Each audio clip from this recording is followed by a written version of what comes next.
Leafs lose last night to the Flames 3-0. It was a thumping from the beginning. It was a Jonas Enroth gift is what it was. But the Flames, and it's funny because it's feast or famine for the Flames in net, isn't it? They get one of the worst save percentages in the league. And then you got Mr. Johnson, who got another shutout, his third in 8 games yesterday. So what gives with goaltending in Calgary? Well, people here have written off Brian Elliott. I mean, he was brought in, obviously, to be the number one guy. Chad Johnson, I wouldn't say was an afterthought, but, was clearly going to be the number 2 guy. And I thought it was interesting. Mike Babcock said after the game, we talked to Chad Johnson. That might have been a good idea if they'd assigned him instead of Enroth. Mm-hmm. But Chad Johnson, and just for people in Toronto who are going to be up in arms over that particular nugget, Chad Johnson wanted to come here because he's from Calgary. So Toronto could have made him an offer for more money, which they probably couldn't have afforded anyway. And he was coming here. So people don't lose sleep over it. He's a really neat story. Chad Johnson, nobody expected him to be a good story, but the kid's been unbelievable here. He's the only reason why the Calgary Flames aren't mathematically eliminated from the playoffs at this point in time, because he emerged out of nowhere. And I think he's got a .930 save percentage and kind of rescued the season. He's the MVP here and one of those real nice feel-good stories in the National Hockey League this year because he's a good dude, too. Eric, we had Brian Burke on the radio station yesterday. Don't know if you heard. I'm sure you got the gist of what he was saying. And, I'm going to play a little bit of clip. He was on the Walker Show talking about how this whole Dougie Hamilton rumor came about. This one here has acquired quite a bit of steam the last couple of days because now it's the Toronto Maple Leafs that are involved. We don't think it was a Toronto writer that started it. We don't think it was the Toronto Maple Leafs that started it. We think it was a GM of a team. And again, as I said earlier, he will remain nameless for now. But at some point, I'm probably going to identify him and just say this whole thing started with this one idiot making one phone call. Who's the GM, Eric? I'm not at liberty to say. I do know who it is. But, well, who is it? Why are you not at liberty to say if you already know? It's not like your life's not going to depend on it. It's interesting that Brian Burke would come out and be so angry about this. And you teased it by saying that he's such a blowhard. He's been so quiet here.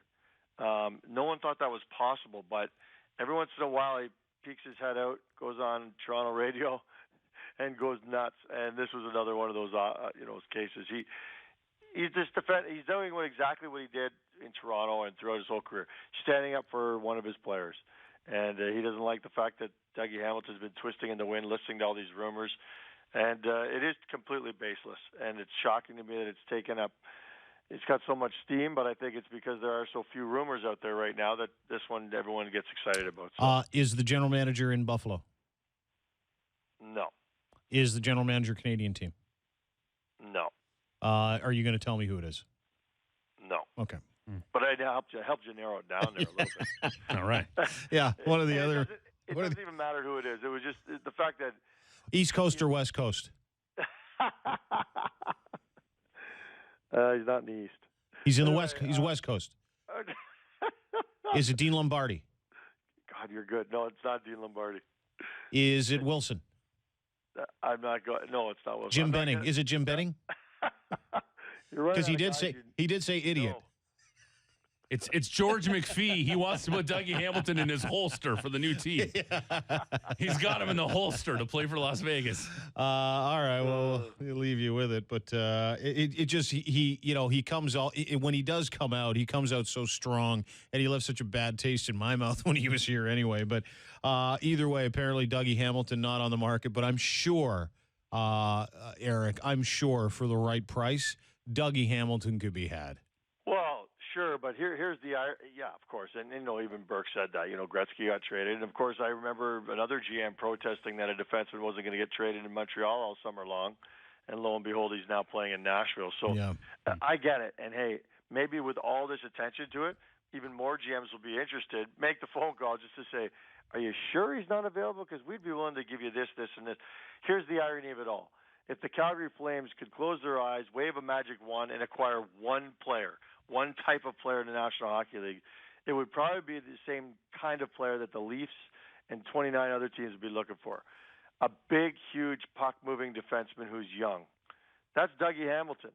So, the talk of them moving him is ridiculous because what they'd want back in return is Dougie Hamilton. So it's I 100% believe, and I've talked to Brad Trillering about this too. There's nothing to this, but fuel was added to it because he's from Toronto. They were playing Toronto. Anyway, there's a lot to it. But Jim Nill in Dallas. Is it Jim Nill? You're Googling guys now. It's getting a little ridiculous.